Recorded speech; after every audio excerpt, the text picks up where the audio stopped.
An infomercial is a form of television commercial, which generally includes a phone number or website. Most often used as a form of direct response television, long-form infomercials are typically 28 to 30 or 58 to 30 minutes in length. Infomercials are also known as paid programming. This phenomenon started in the United States, where infomercials were typically shown overnight, outside of peak prime time hours for commercial broadcasters. Some television stations chose to air infomercials as an alternative to the former practice of signing off. By 2009, most infomercial spending in the U.S. occurs during the early morning, daytime and evening hours. Stations in most countries around the world have instituted similar media structures. The infomercial industry is worth over $200 billion.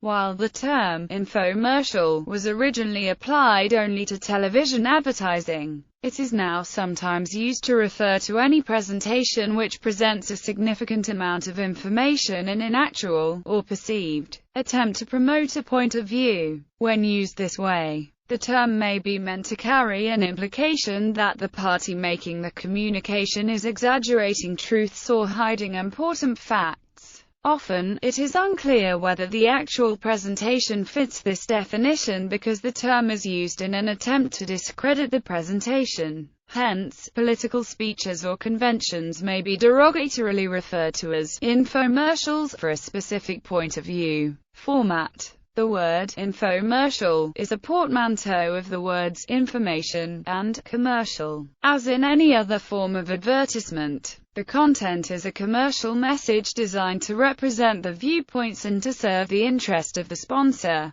Infomercials are often made to closely resemble standard television programs. Some imitate talk shows and try to downplay the fact that the program is actually a commercial message. A few are developed around storylines and have been called storymercials. However, most do not have specific television formats but craft different elements to create what they hope is a compelling story about the product offered. Infomercials are designed to solicit a direct response, which is specific and at once quantifiable and therefore, a form of direct response marketing. For this reason, infomercials generally feature between 2 and 4 internal commercials of 30 to 120 seconds, which invite the consumer to call or take other direct action. Despite the overt request for direct action, many consumers respond to the messages in an infomercial with purchases at retail outlets.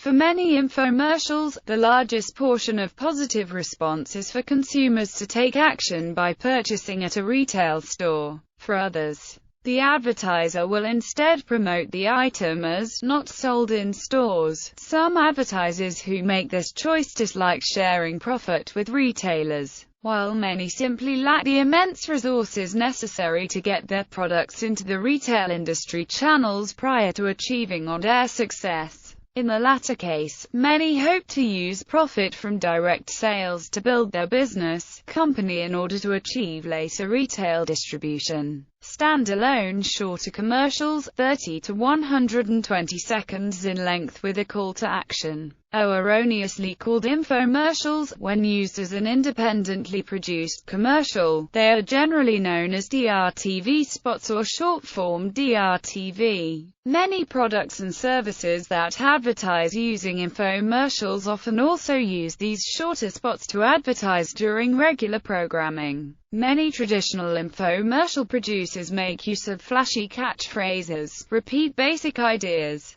or employ scientist-like characters or celebrities as guests or hosts in their ad. The book As Seen on TV by Lou Harry and Sam Stahl highlights the history of products such as the Flowbee, the Chia Pet, and Jinshu knives. Sometimes, traditional infomercials use limited-time offers or claim one can only purchase the wares from television to add pressure for viewers to buy their products. Products using infomercial marketing. The products frequently marketed through infomercials at the national level include cleaning products, appliances, food preparation devices, dietary supplements, alternative health aids, memory improvement courses, books, compilation albums, videos of numerous genera, real estate investment strategies, beauty supplies, baldness remedies, sexual enhancement supplements, weight loss products, personal fitness devices, home exercise machines, and adult chat lines.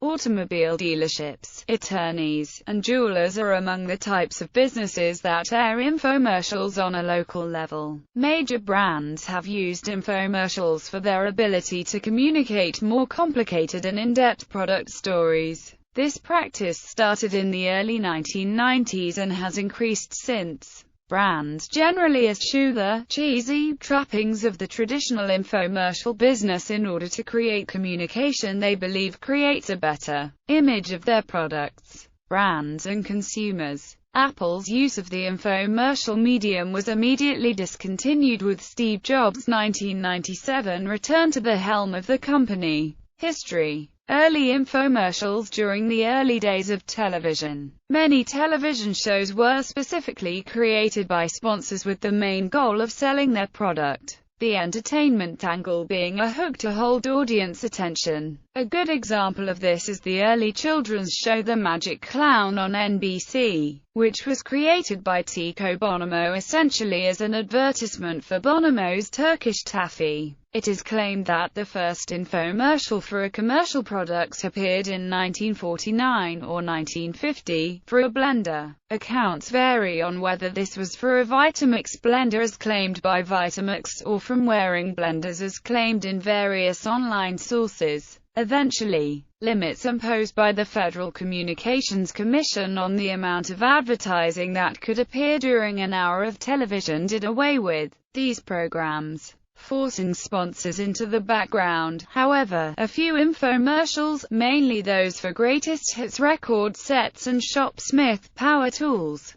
did exist during the period when commercial time was restricted. It is quite possible that the first modern infomercial series which ran in North America was on San Diego area television station XETV, which during the 1970s ran a one-hour television program every Sunday consisting of advertisements for local homes for sale, as the station was actually licensed by the Mexican government to the city of Tijuana, but broadcasts all of its programs in English for the U.S. market. The FCC limit at that time of a maximum of 18 minutes of commercials in an hour did not apply to the station. Credited for coining the word infomercial was hospitality entertainment impresario Paul Ruffino, whose Sinistar company was a pioneer in purchasing program-length commercial time. The first infomercial as it is well known today aired in 1982. Entrepreneur Robert E. Murphy, Jr., looking to market New Generation, a hair growth treatment, reached out to a Chicago ad agency where he met Frank Canela,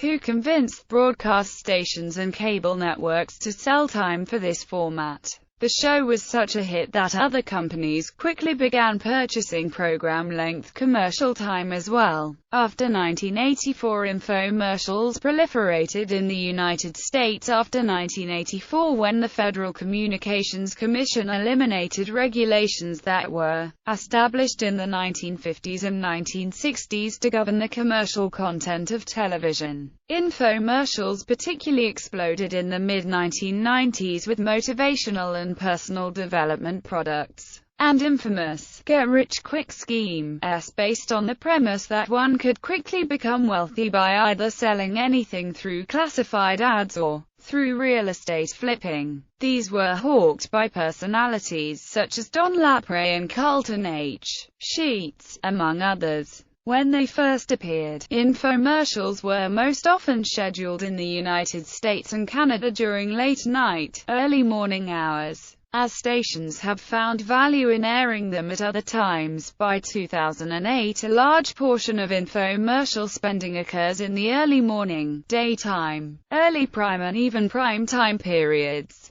There are also entire networks that specialize in an all-infomercial format for the sole purpose of cable and satellite providers receiving revenue from the channel operator from any sales for their area, or to fill empty time on local programming channels. In the past, these channels were allowed in carriage contracts to overlay the paid programming of national cable networks such as Versus until around 2006. When a Stanley Cup playoffs game on Versus was interrupted in many areas during a quadruple overtime National Hockey League game for cable operator, programmed infomercials which caused vehement fan reaction against the interruption. Within weeks, Versus had removed this allotment from their carriage agreement to prevent a repeat occurrence quietly, along with most other networks. CNBC, which airs only 2 hours of infomercials nightly during the business week, airs up to almost 30 hours of infomercials on Saturdays and Sundays during the time where the network's business news coverage otherwise airs on Monday through Fridays. Since the September-October 2008 financial crisis,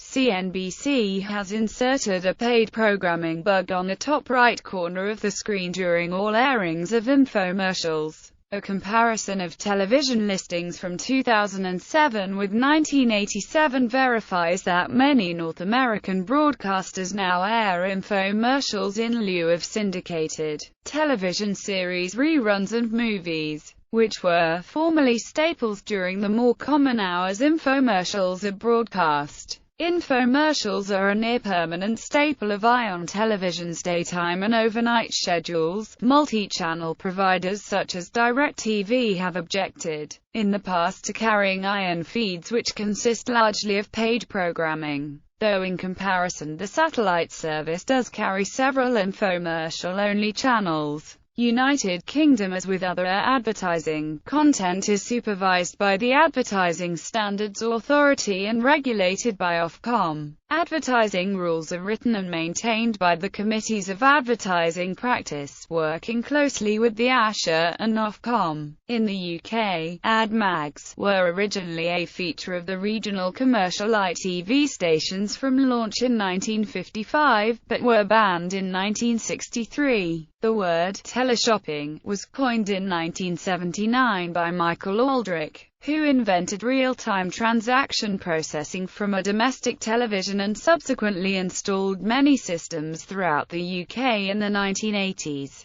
This would now be referred to as online shopping. In the 1989, the satellite shop was launched as the first UK shopping channel. Shortly afterwards, infomercials began on satellite television and they became known as teleshopping. Until 2009, the UK permitted neither paid infomercials nor teleshopping on broadcast television. However, in 2009, Ofcom allowed up to 3 hours of infomercials a day on any channel. Airtime for political messages, known as party political broadcasts, is allocated free of charge to political parties according to a formula approved by Parliament and is available only on broadcast television and radio channels. The Communications Act 2003 prohibits political advertising. Television advertising of pharmacy-only and prescription drugs is also prohibited.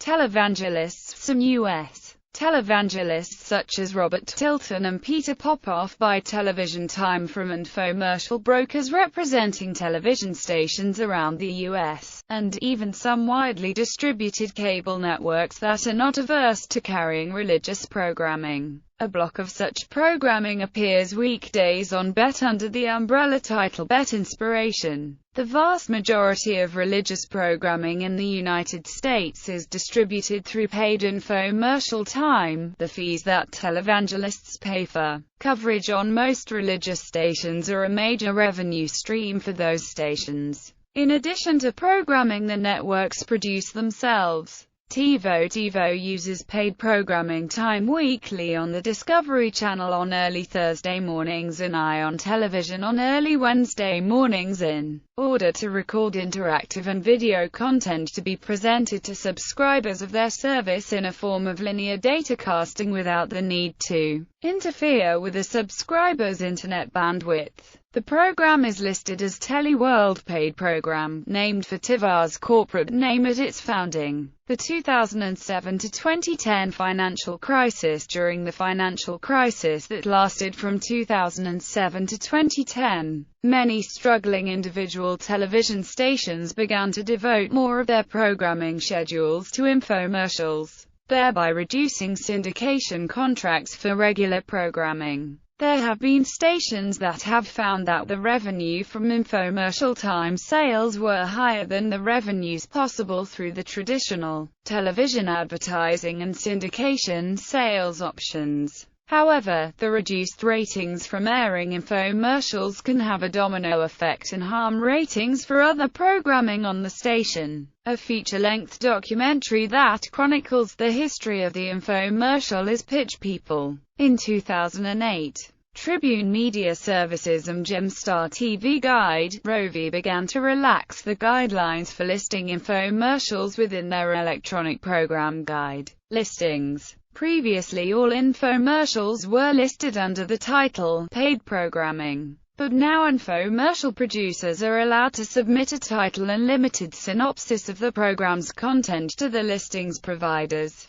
Fox's Saturday morning programming. In November 2008, the Fox network announced that beginning in January 2009, it would discontinue its Saturday morning children's programming block 4Kids TV due to a compensation distribution dispute with provider 4Kids Entertainment over compensation and issues with distribution on Fox stations. The network opted to replace part of 4Kids TV with a 2-hour block of infomercials under title of Weekend Marketplace in January 2009. This made Fox the first major network to carry a schedule of paid programming. However, many local stations already utilize Saturday morning slots to air locally programmed paid programming or programs such as Video Car Lot, which features one dealer presenting their current selection of pre-owned vehicles to encourage customers to visit their lot, or Home Tour programming, where a home builder records a tour of a model home to entice home buyers to purchase a plot in their subdivisions. Though it was hoped by Fox that it would result in unique and exclusive paid programming made exclusively for them, the 5-year block was generally disdained by both viewers and Fox affiliates alike and never featured an infomercial exclusive to Fox. Some stations opted to use the extra time on Saturday morning for EI programming, with infomercials relegated to before or after the block, or even limited to afternoons, if local newscasts are shown earlier. Other stations refused Weekend Marketplace outright and it went unaired in several markets, or buried in other time slots as being listed as generic paid programming to give viewers full clarity as to what the programming was. In September 2014, Weekend Marketplace was replaced in some markets for the EI-focused Exploration Nation programming block, but continues under the same format as it did at the start.